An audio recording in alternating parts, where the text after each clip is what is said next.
Ubos sa pamunuan ni Gobernador Bambi Imano, ang mga nagkalain-laing sektor sa Katilingban sulod sa lalawigan nakasinati og pag-uswag nga wala sukad na tunol sa milabay nga administrasyon. Gipamatudan sa gobernador nga ang legasiya sa iyang pamunuan sukad pa kaniadto mao ang pagpanerbisyo nga walay pagpili sa bulok sa politika, ang paghatag og bili sa panginahanglanon sa mga kabus ug ang pag-alagad nga walay bisag unsang bahid sa korupsyon.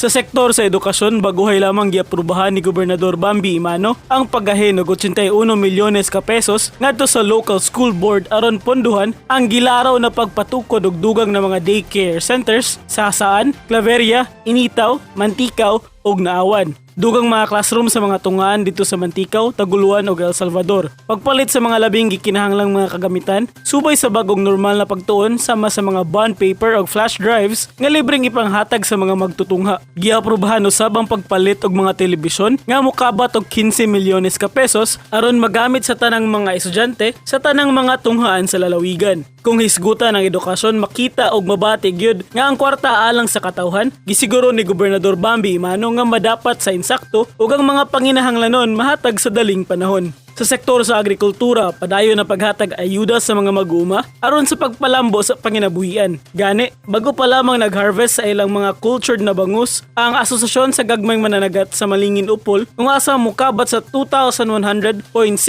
ka kilo sa bangus ang na-harvest ug nikita ang mga mananagat og 252,078 pesos. Gawas niini, padayon na pagpanghatag og mga bini sa lubi sa tibok lalawigan aron pagsustenar sa supply ug panginabuhian sa mga mag-uuma.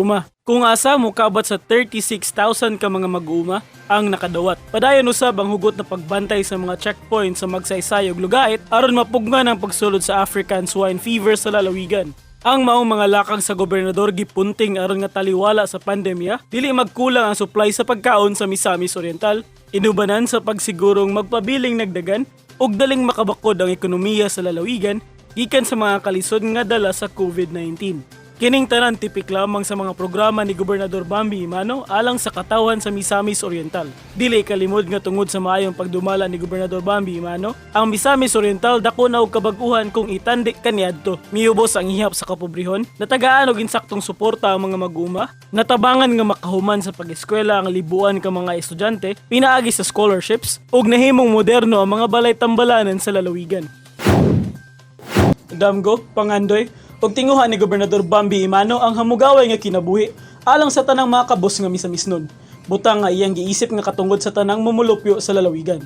Busa si Gobernador Bambi Imano, idubanan sa kinatibuk ang puwersa sa padayon Pilipino, nagpasalig nga sa mga nahibiling adlaw isip gobernador sa lalawigan, magpabiling hugot ang ilang baruganan alang sa tawhanong pag-alagad ug magpadayon ang katilingbanong serbisyo alang sa katawhan sa Misamis Oriental.